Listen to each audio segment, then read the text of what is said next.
Hare Krishna, welcome to another session of Bhagavad Gita as it is reading. So today we'll be starting from the second chapter of Bhagavad Gita, contents of the Gita summarized.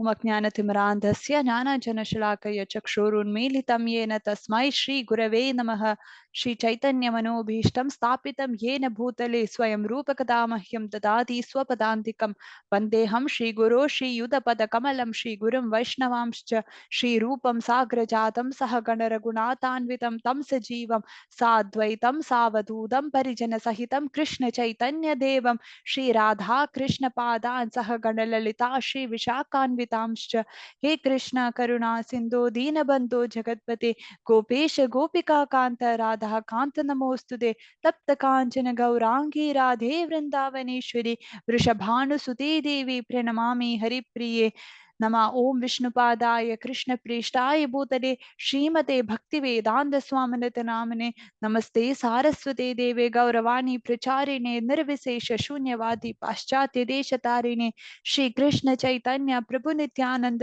Shri Advaita Gadadhar श्रीवासादि गौर भक्त वृंदा हरे Krishna Krishna Krishna Hare Hare Hare Ram Ram Hare Hare. So Hare Krishna everyone, and hope this video is clear. Yes. So today we'll be reading from the second chapter. We'll be starting the second chapter of Bhagavad Gita as it is by His Divine Grace A.C. Bhaktivedanta Swami Srila Prabhupada. The first sloka. Sanjaya Uvacha Tam Tata Kripaya Ashrupurna Kulekshanam Vishidantamidam Vakyam Uvacha Madhusudanaha. Sanjaya said, seeing Arjuna full of compassion, his mind depressed, his eyes full of tears, Madhusudana, Krishna, spoke the following words. Material compassion, lamentation, and tears are all signs of ignorance of the self, real self. Compassion for the eternal soul is self realization. The word Madhusudana is significant in this verse. Lord Krishna killed the demon Madhu, and now Arjuna wanted Krishna to kill the demon of misunderstanding that has overtaken him in the discharge of his duty. Very beautiful. No one knows where compassion should be applied. Compassion for the dress of a drowning man is senseless. A man fallen into the ocean of nations cannot be simply saved by rescuing his outward dress, the gross material body. One who does not know this and laments for the outward dress is called a Shudra, or one who laments unnecessarily.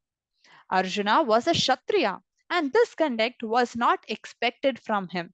Lord Krishna, however, can dissipate the lamentation of the ignorant man, and for this purpose, the Bhagavad Gita was sung by him. This chapter instructs us in self realization by an analytical study of the material body and the spirit soul, as explained by the supreme authority, Lord Sri Krishna. This realization is possible when one works without attachment to fruitive results and is situated in the fixed conception of the real self. Now, this is a very beautiful sloka, and the purport is even more beautiful. So here we see that Sanjaya, after witnessing all these things from the king from the palace, he says to Dhritarashtra that this was the condition of Arjuna. This is what Arjuna's situation is, and Arjuna full of compassion. So here the Sanjaya makes sure that Dhritarashtra understands that the Pandavas are not like the Kauravas. The Kauravas wanted the battle, no matter how many of them are going to die, no matter what happens. All they wanted was the kingdom and the power and everything and the influence. But Arjuna was not like that. He's full of compassion. This itself says that he is the one, he or the Pandavas are the ones who is fit to become the rulers of the kingdom. So, seeing Arjuna full of compassion, his mind depressed, his eyes full of tears, Madhusudana Krishna spoke the following words. So, material compassion, lamentation, and tears are all signs of ignorance of the real self. So when we are when we cry for the material attachment, the loss of property, loss of life, loss of what to say, power, prestige, fame, all those things, we become depressed. We lament over it. We cry for that. So, but then these are all signs of ignorance of the real self, because these are the things which come and go. You cannot say that I will always have money from my birth to the death. No, because the having money depends upon your karma. If you have done a very good karma, sometimes even the money can stay from birth to death. But then the good karmas are like, what to say, it's like the money that you deposit in your account. You have deposited, suppose say 1 lakh rupees in the account. You have earned the money very hard. You have worked hard and a hard earned 1 lakh rupees you deposit it in your account. Now what happens is, once you have the money in the account, you say, huh, now I have money. And what do? We start using the money for each and every purpose, and we start enjoying the money that we have earned. But we forget that once I use up that full amount, nothing is left for me. I have to again work hard to earn more, and only then I can enjoy. We forget the fact that we are using it up, we are burning it up. Similarly, the money that we have, the good family that we are born in, all this, the job that we have, or the fame or the power, everything that we have is only because of our good karma. And once that credit goes down, what happens? We are left with nothing. We don't have it, and to get it back we need to work hard, earn the pious karma to get it. So that earning process of getting the pious karma is not very easy. It is another difficult task. So here when we enjoy, we forget that I am burning up. That is very important part. When we enjoy, we do not realize that we are actually burning up our good karma. So all these things, all that we have, is only is a result of our good karma. And the moment that karma is over, we lose them. So nothing is permanent. Even the good family we are born into is not permanent. Even the parents or husband, wife, children that we have is not permanent. If they are permanent, we should be able to stop them from dying. We should be able to have them throughout our life. Are we able to do that? No. Our parents have to leave us at one point of time. Our husband or wife have to leave us at some point of time. Our children have to leave us at some point of time.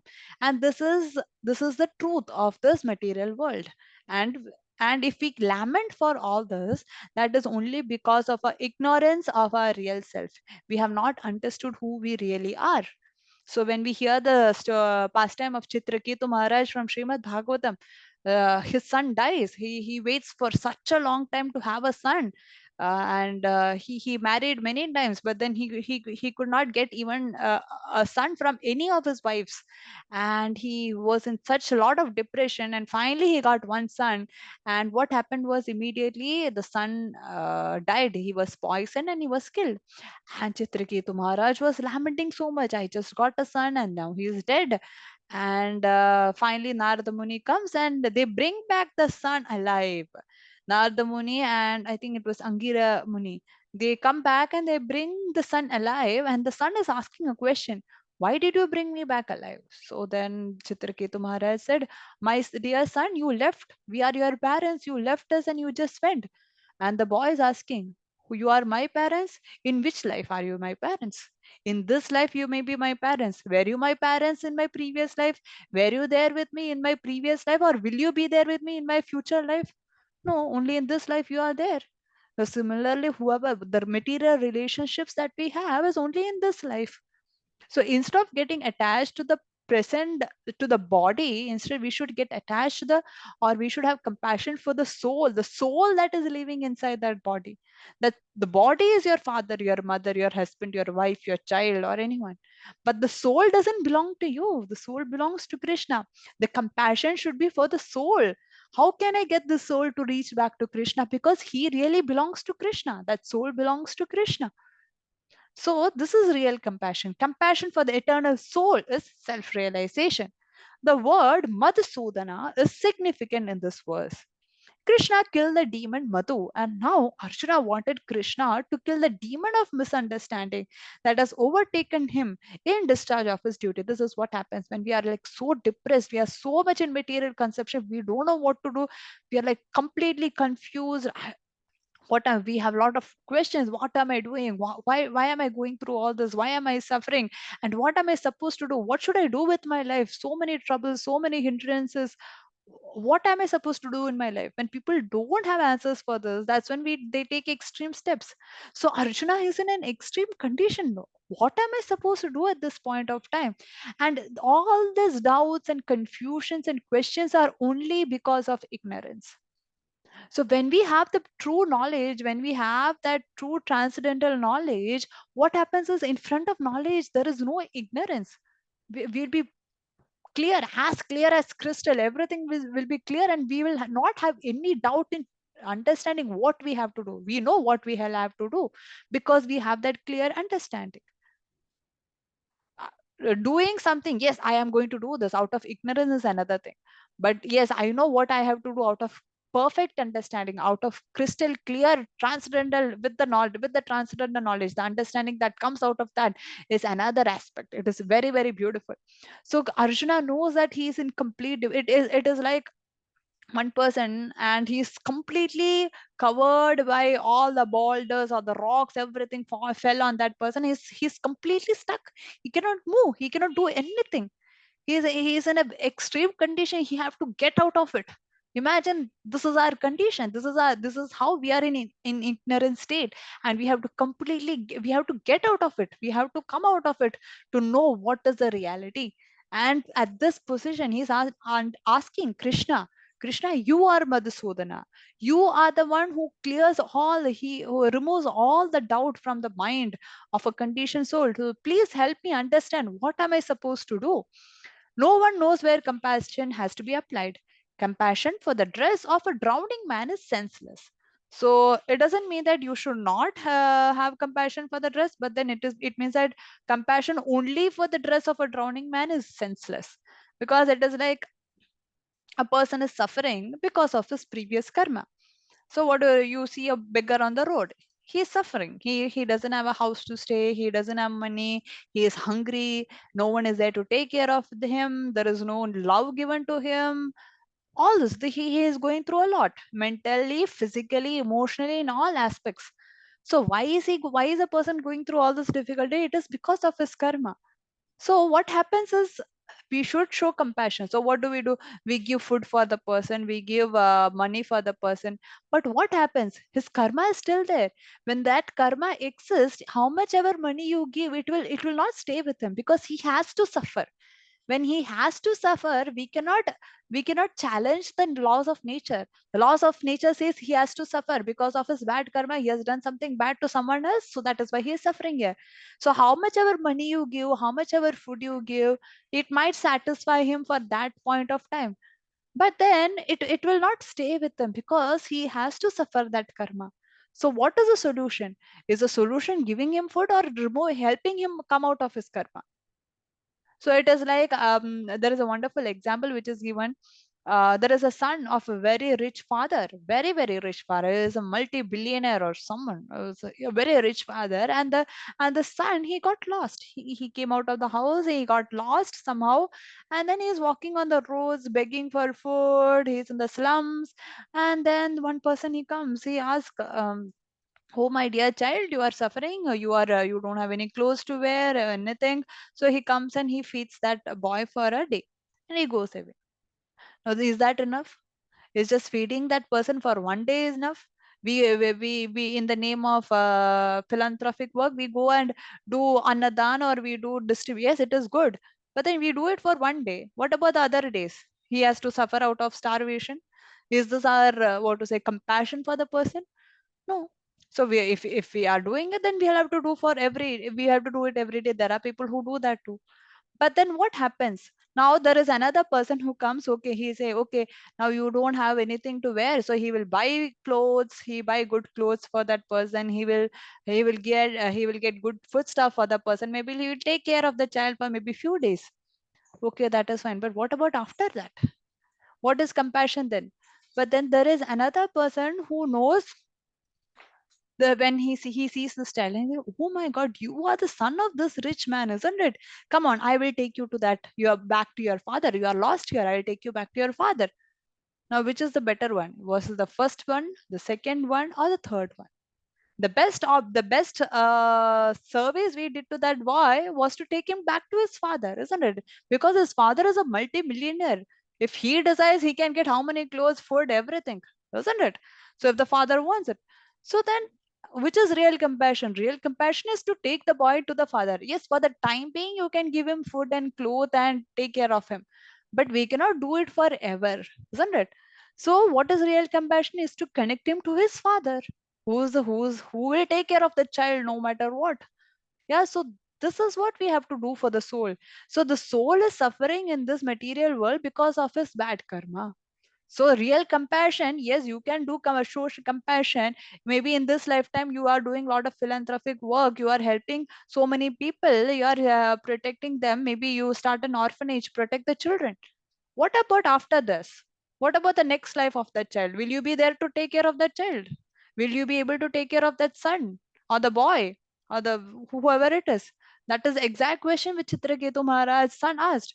You are my father in this lifetime. You might be a king. But what about next lifetime? Will you come again to take care of me? Were you there in my previous lifetime to take care of me? So this is a valid question. Will you be there to protect everyone in every lifetime? We won't be there. So, what is the best method? What is real compassion that we can do? To connect him to his father, the Lord, so that the Lord will take care of the son or the child. So, that is real compassion. Now, it doesn't mean that we should not do it. We do to our extent, but we have to understand that we are not his father. We are not a soul's father. We are not the caretaker of anyone. Maybe in this lifetime a wife is given to you to protect her, a child is given to you to protect, a father and mother is given to you so that they take care of you, but they won't be there every lifetime. Who is there every lifetime? So it is very important for us to get connected to Krishna and to help others also get connected to Krishna, because that is what real compassion is. So a man fallen into the ocean of nations cannot be saved simply by rescuing his outer dress, the gross material body. One who does not know this and laments for the outward dress is called a Shudra, or one who laments unnecessarily. Arjuna was a Kshatriya and this conduct was not expected from him. So, being a Kshatriya or a Shudra is not based on the birth, but it is based on our mentality, our consciousness, how we see the reality of life. Whether we are born in a very low family, but still, if our consciousness is high, we are able to understand this. We are able to understand this nature of the soul. Who am I? How am I related to the Lord? If that understanding is there, then he is a Brahmana. He is a great person. It is not about the outward dress. It is not about the family or which we are born in, but about the consciousness. Krishna sees only the consciousness. He does not see your caste or creed or religion or gender or anything. Lord Krishna, however, can dissipate the lamentation of the ignorant man. And for this purpose, the Bhagavad Gita was sung. So in this chapter, we are mainly going to analyze the difference, because only when we understand that I am the soul can we have the real compassion, everything in the actual understanding. So that is what Krishna is trying to explain to Arjuna here. So, and we'll have this realization. This realization is possible. This is a very important statement. This realization is possible when one works without attachment to fruity results. We are not expecting anything. Or if I do this service, or then they will show my name in the TV, or this person is doing the social service, or whatever it is. Or when someone gives some donation, what they will ask, please write my name on the wall or inscribe it on the rock or whatever it is. So what are we doing it for? We are doing it for name, right? So people who expect such a thing, they won't be able to understand what is compassion or what is service. This realization is possible when one works without attachment to the results, and is situated in the fixed conception of the real self. So most of the social service that we see is will have some some selfish desire, maybe not externally, maybe not for money or anything, but there will be some a satisfaction of oh, I have done this, a fame, a power, or to have fame, or maybe even as even if they don't show it outside, but then internally they get a satisfaction of their ego. That is also fruitive. Yeah, so it is very subtle, but then yes, it is. Next sloka. श्रीभगवानुवाच कूटस्त्वाकश्मलमिदं विषमे समुपस्थितम् अनार्यजुष्टं मस्वर्ग्यम् अकीर्तिकरमर्जुन. So this is the first sloka spoken by Krishna in the Bhagavad Gita in the second chapter, the second sloka. And Krishna begins with scolding scolding Arjuna. The Supreme Personality of Godhead said, "My dear Arjuna, how have these impurities come upon you? They are not at all befitting a man who knows the value of life. They lead not to higher planets but to infamy." So here Krishna is saying that you pose yourself as a big kshatriya, but look at the way you talk. How have all these impurities come upon you? How can you speak like this? And this is not befitting a man who knows the value of life. You call yourself a kshatriya who knows, who's an Aryan who knows the value of life, but look at the way you speak. So in a very nice way, Krishna is scolding Arjuna. So Bhagavad Gita begins with scolding. So we should not think that, oh, someone scolded me, so it is bad. No. When the Lord or his devotee scold, it is always for the good. So Krishna, the Supreme Personality of Godhead, Krishna and the Supreme Personality of Godhead are identical. Therefore, Lord Krishna is referred as Bhagavan in the Bhagavad Gita, throughout the Bhagavad Gita. Bhagavan is the ultimate in the absolute truth.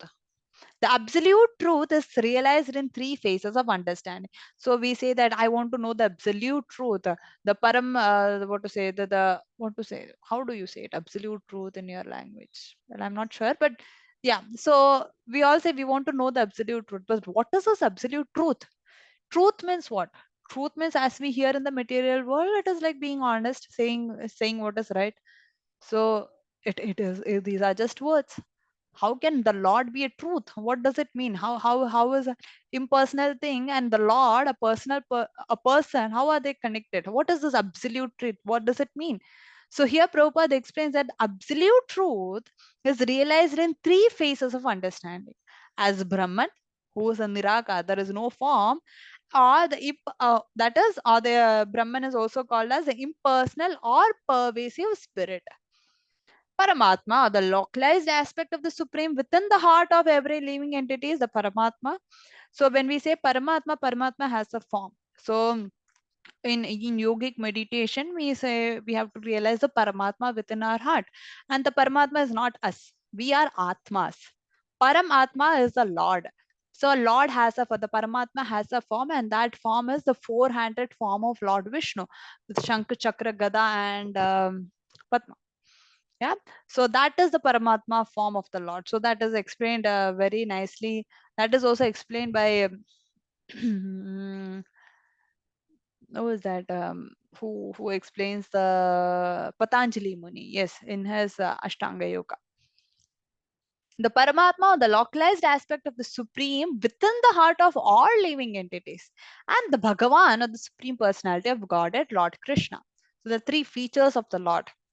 In the Srimad Bhagavatam, this conception of the absolute truth is explained in Canto 1, Chapter 2, Sloka 11. Vadanti tattvavidas tattvam yajnanam advayam brahmeti paramatmedi bhagavaniti shabdyate. The absolute truth is realized in three phases of understanding by the knower of the absolute truth, and all of them are identical. It doesn't mean that Brahman is different from Krishna or Paramatma is different from Krishna. No, all of them are the same, but then they are like different grades. So we cannot say that 1 plus 1 is not mathematics. Only a plus b the whole square is mathematics. Or we cannot say that a plus b the whole square is not mathematics. Only integration, differentiation, or the higher levels of mathematics are mathematics. No, all three are mathematics. But then they are at different levels for people at different levels. 1 plus 1 is equal to 2 is for the small children.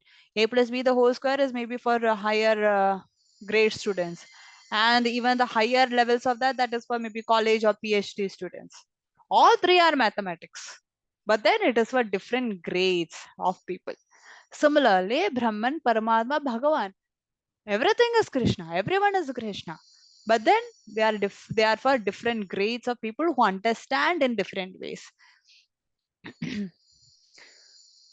Such faces of the absolute truth are expressed as Brahman, Paramatma, and Bhagavan. This is very, very important. How to understand Krishna. So this is here explanation of Bhagavan is first given before we go into what Bhagavan says. We have to understand who is Bhagavan first before we try to understand his words and his intentions. So these three divine aspects can be explained by the example of the sun, which also has three different aspects, namely the sunshine, the sun surface, and the sun planet itself. One who studies the sunshine only is a preliminary student. So when we have only the sunshine, we don't say that, oh, sunshine is the ultimate. No.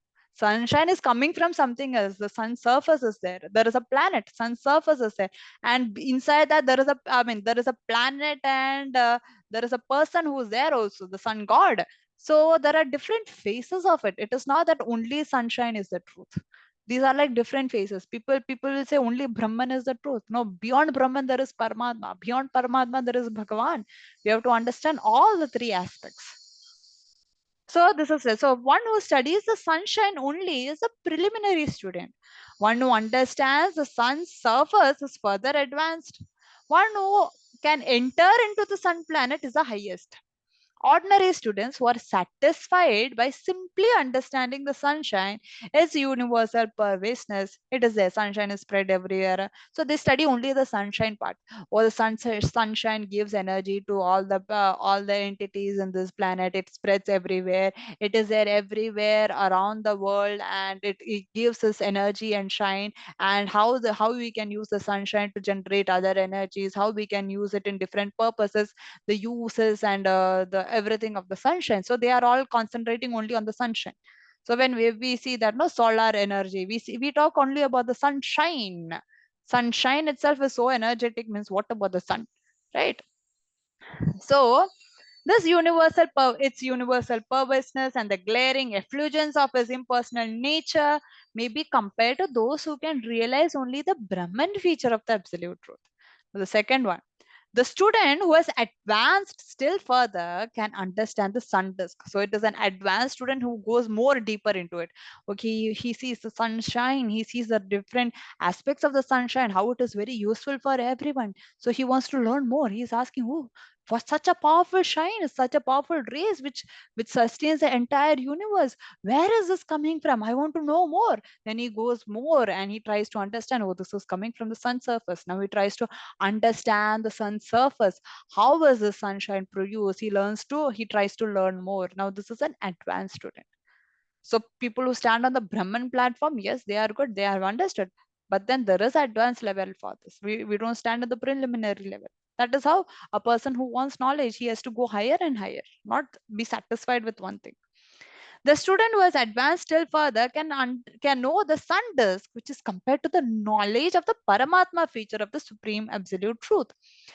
And the third one, the student who can enter into the heart of the sun planet is compared to those who have realized the personal features of the absolute truth. So it is like more personal.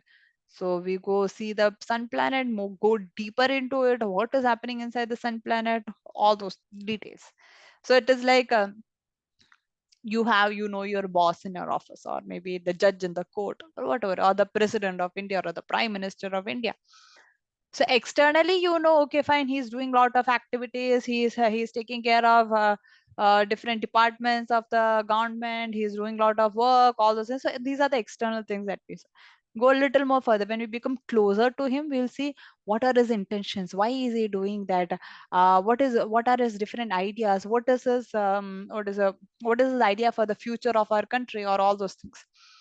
When we go more deeper, we'll understand not just about his ideas, activities in the country, or his ideas for the progress of the nation, but also his personal life too. He also has a personal life. What motivates him to become, to do all these things for the society? What are his experiences in life? What gave him this motivation to do a lot of things? So this, we are going much more deeper. You see how it goes deeper and deeper. So people who are satisfied with only the externals is okay, but then a person, but as we go higher and higher, we go more and more internal. We don't want to be just stuck with the externals, right? So therefore bhaktas are the transcendentalists who have realized the Bhagavan feature of the absolute truth are the most topmost transcendentalist. Although all students who are engaged in the study of the absolute truth are engaged in the same subject matter. The sunshine, the sun disk, and the inner affairs of the sun planet cannot be separate from one another. They are all same. For from Krishna's point of view, he cannot say, "Oh, Brahman is separate, Paramatma is separate, I am separate." He says, "Yes, all three are me only." Krishna never says. So when we see, when Krishna says, he says, "I am the Brahman." So he never says, he cannot separate all those things. Everything belongs to him. So the president of, or the prime minister of India, he doesn't say that, "Oh, my activities in the government, in the society is different. My, what to say, activities, my plans for the future of the nation or whatever it is different. And my personal things are different." No, everything belongs to him. Everything is his, part of his life. So similarly, all these things belong to him. But externally, for the Lord everything is same, but for the person, when we understand, if we also understand from the Lord's perspective, we'll understand all three are same. Or else people will get stuck up, no, only Paramatma is, only Brahman is true, or only Paramatma is true, only Bhagavan is true, others are not. No, all of them are same for the Lord. Yes. The Sanskrit word Bhagavan is explained by the great authority Parashara Muni, who is Vedavyas, father of Vedavyas, is Parashara Muni. The personality who possesses all riches, all strength, all fame, all beauty, all knowledge, and all renunciation is called Bhagavan. So, who is Bhagavan is explained here. So, there is a beautiful sloka which says, Brahmedi Parama, sorry, not that. ऐश्वर्यस्य समग्रस्य वीर्यस्य यशस श्रियाः ज्ञानं वैराग्योश्चैव षण्णं भग इति गणाः. So is Bhagavan is a person who possesses the bhaga. So it's like, what to say, dhanavan means one who, van means one who possesses. Dhanavan means one who possesses dhana or wealth. He's called dhanavan. Buddhiman, one who possesses intelligence, nice buddhi, is called Buddhiman. So, like that, Bhagavan, who is one who possesses, what is that? Bhaga. What is Bhaga? Bhaga means opulences. And there are six main opulences for the Lord. So, Parashara Muni says at the end, Shannam Bhaga iti gana. This Shanna means Shat or six. So, one who possesses all the six opulences in full is called Bhagavan. What are the six opulences? Aishwarya, the riches, samagrasya virya, strength, yashasa, fame, shriyaha, beauty, jnanam, knowledge, vairagya, renunciation. Even though a person has everything, he is not attached to anything. That is renunciate. So all the six qualities incomplete. We also have this because we are part and parcel of Krishna. We also have the same qualities of Krishna. We also have money, isn't it? I have 1,000 rupees in my purse, so I am also rich. But our richness is not same as compared to what Krishna has, right? My richness is nothing compared to the multi-millionaire in this country. His richness is nothing compared to the Supreme Lord, who is served by Sahasra Koti Lakshmi. Sahasra Koti Lakshmis are serving Krishna, not just one Lakshmi. One Lakshmi in this universe is supplying so much of wealth for us, for the sustenance of all the living entities in this universe. Imagine Krishna, he is served by Sahasra Koti Lakshmi, millions and millions of Lakshmi. What will be his wealth? Yeah. So we are also rich, Krishna is also rich. Qualities are same, but look at the quantity. Our richness is tiny, whereas Krishna's richness is in full. Similarly, strength. I also have strength. I have the strength to lift this book. I have the strength to lift this chair. Why my strength is nothing compared to the strength of Krishna, who can lift an entire big mountain on tip of his little finger. And that is just a small example. He is holding the entire material creation on his head. So imagine what is the strength of the Supreme Lord. Strength, fame. Yes, I am also famous, but I am famous maybe around in the circle of my family, or maybe that too. It is not even fame. It is like they know me. That's it. But fame is what everyone talks about you, right? That is being famous, right? So not everyone talks about me, even within my family. So what to say? I'm not so famous. But then what happens? Krishna's fame is so great that everyone in the three world talk about him. When we take some great actors or something, yes, maybe one country knows him, maybe even the entire world knows him, but not all the 14 planetary systems with all the devatas, everyone. For them, these people are like nothing. But the Supreme Lord is known throughout the entire universe. So that is his fame. And not just one universe, but many universe. Beauty, all knowledge. So if we go deep into each and everything, we will understand Krishna. So we also have knowledge, but the Krishna's knowledge is amazing. And all renunciation is called Bhagavan. Renunciation means even if a person has everything, he is not attached to anything. He doesn't care for any of these things. So that is, so suppose we have, maybe I get a lottery of so little money, what do I become so proud? Or maybe so two or three people say, ah, very good, you did very nicely, I become so proud, right? I become so attached to it. So we are attached to things. When we have little fame or wealth or knowledge or beauty or anything, we become very attached to it. Krishna is not attached to any of these things, even though he has everything in full. That is renunciation. Even that is a beauty for the Lord. So there are many persons who are very rich, very powerful, very beautiful, very famous, very learned, and very much detached. But no one claim that he possesses all the riches, all strength, etc. entirely. In complete, it is there only in Krishna. Only Krishna can claim this because he is the supreme personality of Godhead.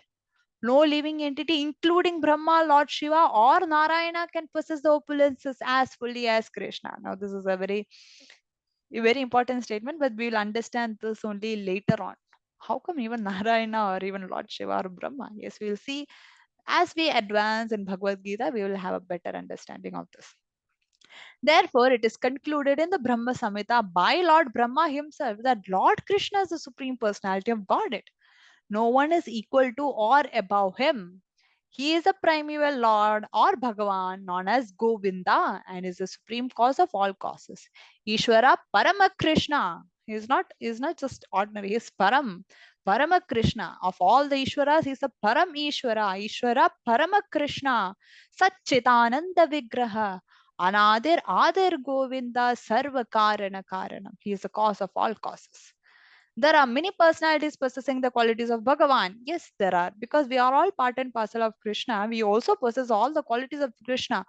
But the quantity is the one which we have to see. It is very minute. So there are many people who possesses many bigger qualities.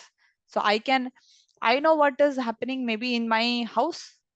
Someone will have the intelligence to understand what is happening in the entire street, maybe in the entire state, in the country, in the world, but no one knows what is happening all throughout the entire creation, right? So this is, we all have the quality. It doesn't mean that I don't have the quality. Only a person who knows everything that is happening in the country is in knowledge. No, even I know what is happening in my house. That is also knowledge, but the levels are different. You see that? That is very important to understand. So in Bhagavatam also there is a list of he is the Supreme Person and his body is eternal, full of knowledge and bliss. He is the primeval Lord, Govinda, and the cause of all causes. In Srimad Bhagavatam, also there is a list of many incarnations of the Supreme Personality of Godhead. So, same, Krishna is itself incarnations, but they also don't say that I am the full. But Krishna is described as the original personality of Godhead from whom many, many incarnations and personalities of Godhead expanded. एते चांस्य कला पुंसा कृष्णस्थो भगवान स्वयं इंद्रादि व्याकुलम लोकम मृदयन्ति युगे युगे. So all the list of incarnations of Godhead submitted herewith. So in Bhagavatam, first they speak about all the different incarnations. Sukadev Goswami talks about all the different incarnations of the Lord, and at the end he says this sloka. all the list of the incarnations of the Godhead submitted herewith. He speaks everything to Parikshit Maharaj, and then he says, are either plenary expansions or parts of the plenary expansions of the Supreme Lord. It's like a spark goes out Krishna, and that becomes Narasimhadev, that becomes Parshuram, that becomes different incarnations of the Lord who are very, very, very powerful. But then he says that these are just parts of plenary expansions or parts of the plenary expansions of the Supreme Lord. But where are they coming from? But Krishna is the Supreme Personality of Godhead Himself. Krishnastu Bhagavan Swayam. He is Swayam Bhagavan. It is from Him everything comes. So when we go into the detailed explanations in Srimad Bhagavatam, it is beautifully explained there. Therefore, Krishna is the original Supreme Personality of Godhead and the absolute truth, the source of both the super soul and the impersonal Brahman. He is the source of Paramatma and Brahman. It is from him everything comes. So why are we struggling to understand so much? Why are we reading so much? It is to understand it is from such a personality we are going to hear the Bhagavad Gita. So before understanding the words of Krishna, we have to understand who is Krishna, what is his position, where does he stand. He is not just ordinary, powerful human being. He is a supreme Lord. In the presence of the supreme personality of Godhead, in the front of such a supreme Lord, Arjuna is lamenting for his kinsman. Is certainly become unbecoming, and therefore Krishna expressed surprise. How I am such a great person in front of me. You are crying for such silly matters. So imagine that is a statement. You see who is he? Who is Krishna? What is his greatness? What is his position? He is called Bhagavan. Great sages bow down in front of him. Look at his greatness, and in front of such a great person, he is a supreme Lord. In front of the supreme Lord, Arjuna is crying. So that is what Krishna is shocked. What? What is happening here? In the presence of the supreme personality of Godhead, Arjuna's lamentation for his kinsman, it's like you have a multimillionaire father and you are crying in front of your father. Oh my god, my father, I lost my pencil. My pencil is broken, and he's crying, and he's so sad and he's depressed. The father said, what? I am a multimillionaire. I can give you thousands of pencils even better than this, and you are crying for this. So this is what Krishna is like. What? Arjuna's lamentation for his kinsman is certainly unbecoming, and therefore Krishna expressed a surprise with the word kuta. Kuta means from where? Where is this all impurities coming on you?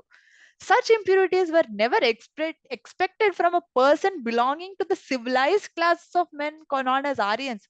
Arjuna is supposed to be a devotee of the Lord. He should know who is Krishna, who is Bhagwan, what is his position. Look, he is crying for some small things. The word Aryan is applicable to persons who know the value of life. So this is very important. And have a civilization based on spiritual realization. Aryans are people who have strong spiritual realization, not just material advancement, but spiritual values are there for them. Persons who are led by the materialistic conception of life do not know the aim of life. Yes, do not know that the aim of life is self-realization of the absolute truth, Vishnu or Bhagavan, and they are captivated by the external features of the material world. And therefore, they do not know what is liberation. Persons who have no knowledge of liberation from the material bondage are called non-Aryans. Anaryam. That is what Krishna says. Anaryachushtam aswargya. He comes on to the next sloka. We'll see it beautifully. Krishna says, what is this? Yeah, in this sloka only. Sorry. Vishame samupasthitam anaryachushtam aswargyam. He says, this is anaryam. This is not the nature of an Aryan, and you pose yourself as an Aryan and you speak something which is of non-Aryan nature, you don't know what is the true nature of the soul, and what is liberation, what is the material bondage, and that too in front of me. So Krishna is shocked. Although Arjuna was a Kshatriya, he was deviating from his prescribed duties of by declining to fight. This act of cowardice is described as not befitting, as befitting the non-Aryans. Such deviation from duty does not help one in the progress of spiritual life, nor does it even give one the opportunity to become famous in the world. Forget about spiritual life. Acting in such an Anaryan way They say a person who knows what is liberation is an Aryan. Forget about liberation. Even on the material platform, we will not progress. So that is the level. That is, even if a person does not understand the spiritual value of life, forget about getting liberated. You will not even progress on the spiritual platform. That is why spiritual life or the knowledge of the absolute truth or Krishna, what is the aim of life, is very, very important, even to progress in the material plane. Even to progress in our material life, also, this knowledge is very important. So here, such deviation from duty does not help one progress in the help one in the progress of spiritual life, nor does it even give one the opportunity to become famous in this world. Imagine if we want to progress even materially, we need this. We need the knowledge of what Krishna is giving us. Lord Krishna did not approve of the so-called compassion of Arjuna for his kinsmen.